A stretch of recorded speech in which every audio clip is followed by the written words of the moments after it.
तीर्थ, महिसागर तीर्थ की भी एक बहुत बड़ी महिमा है।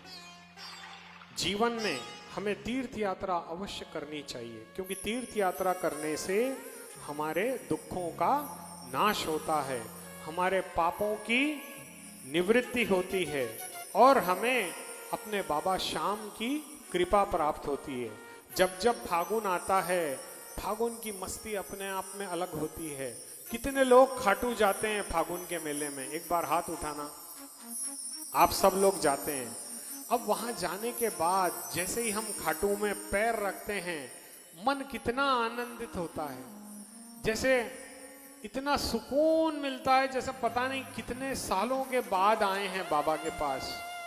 और बाबा भी हमारा इंतजार करता है कि ये देखो मेरा बावरा आ रहा है, ये मेरा बच्चा आ रहा है। देखो अक्सर क्या होता है कि जब हम खाटू जाते हैं ना, अड़ोसी पड़ोसी को बोलते हैं, देखो भाई मैं 4 दिन नहीं रहूंगा, कुछ काम हो तो बोल देना राजेश जी, ठीक है ना, मैं 4 दिन के लिए खाटू जा रहा हूं। वो बोलेगा बलबीर जी मैं 4 दिन के लिए खाटू जा रहा हूं, कुछ काम हो तो बोल देना। मतलब हम सारे शहर में हमारे दोस्तों को, रिश्तेदारों को, मित्रों को क्या कहते हैं कि मैं खाटू जा रहा हूं, खाटू जा रहा हूं। तो हम कैसे जा रहे हैं खाटू? मन से जा रहे हैं। जो भक्त अपने मन से खाटू जाता है उसे बाबा की विशेष कृपा प्राप्त होती है। और जो लोग जबरदस्ती, जैसे किसी को बच्चे को उठा के गाड़ी में डाल दें और चल खाटू, उसे जबरदस्ती ले जाएं, तो उसे वो रस, वो आनंद नहीं प्राप्त होता जो एक भक्त को प्राप्त होता है।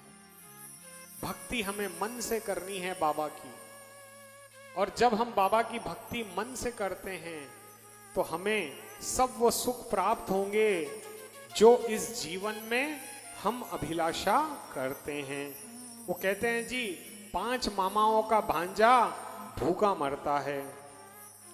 पहला मामा, जैसे मान लो कि मेरे 5 मामा हैं, तो बड़ा मामा सोचेगा ये तो मंझले मामा का खास है, वो इसको खाना खिलाएगा, मैं क्यों खिलाऊं।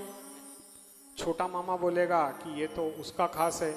तो अल्टीमेटली होगा ये कि वो बेचारा भूखा रह जाएगा। और यदि उसका एक ही मामा हो तो वो मामा बोलेगा इधर आ, बैठ, पहले खाना खा, फिर बाद में बात करेंगे। पहले वो आपको क्या करेगा? पहले बैठो और खाना खाओ। वैसे ही जो व्यक्ति भक्ति भी किसी एक की करेगा, उसी को जीवन में सुख प्राप्त होता है। यदि आप 10 लोगों की भक्ति करोगे तो भटक जाओगे। हमें करना क्या है? अब जैसे मान लो आज बुधवार है, गणेश जी के मंदिर जाओ, गणेश जी की पूजा करो। पूजा करने के बाद बोलना कि हे गजानंद भगवान, मेरे ऊपर मेरे बाबा श्याम की कृपा बनी रहे। किसकी कृपा मांगनी है? बाबा श्याम की। अब गणेश जी बोलेंगे अरे यार कितना अच्छा भक्त है बाबा श्याम का, इसने पूजा तो मेरी की लेकिन क्या मांगा कि मेरे बाबा श्याम की कृपा बनी रहे। अब उसके अगले दिन आया गुरुवार, वो माता रानी वैष्णो देवी के पास पहुंचा। वहां पे दर्शन करने के बाद, पूजन करने के बाद कहता है, क्या कहना है हमें कि हे माँ मेरे ऊपर बाबा श्याम की कृपा बनी रहे। जब हम किसी भी देवता के पास जाएं तो क्या मांगे कि मेरे श्याम की कृपा बनी रहे। इससे होगा क्या?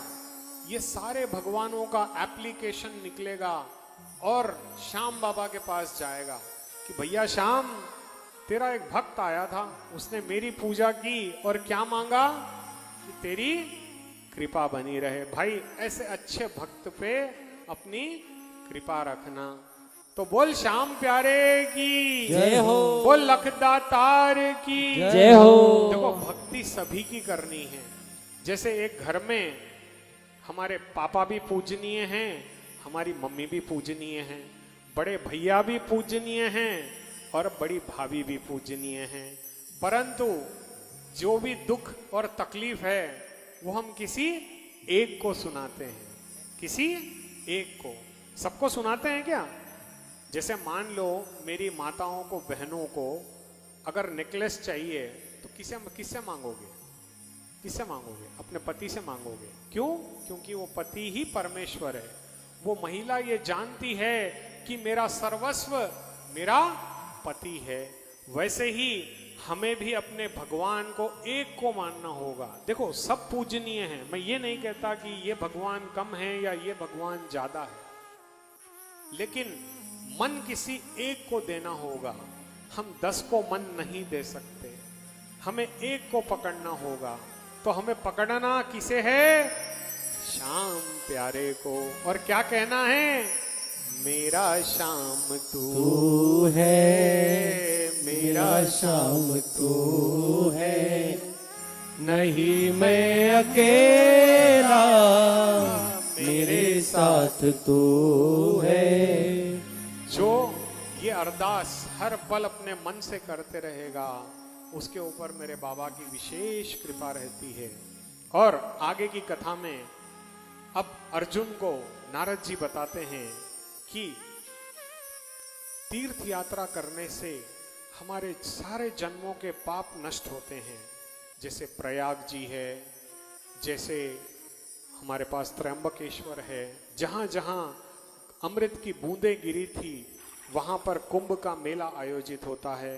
अब कुंभ के स्नान में यदि आप में से कोई जाता है तो अपने अड़ोसी और पड़ोसी के लिए भी थोड़ा जल लेकर के आए। क्योंकि देखिए, हम जहां रहते हैं अक्सर वहीं पे हम लोग क्लेश करते हैं, जबकि हमें क्या करना है? प्यार बांटना है। अपने अड़ोसी और पड़ोसी वो भी खुश रहेंगे, सुखी रहेंगे तो हम भी सुखी रहेंगे। हम अगर उनसे घृणा करेंगे, हम अगर नफरत रखेंगे तो हमको भी वही प्राप्त होगा जो हम उन्हें देंगे।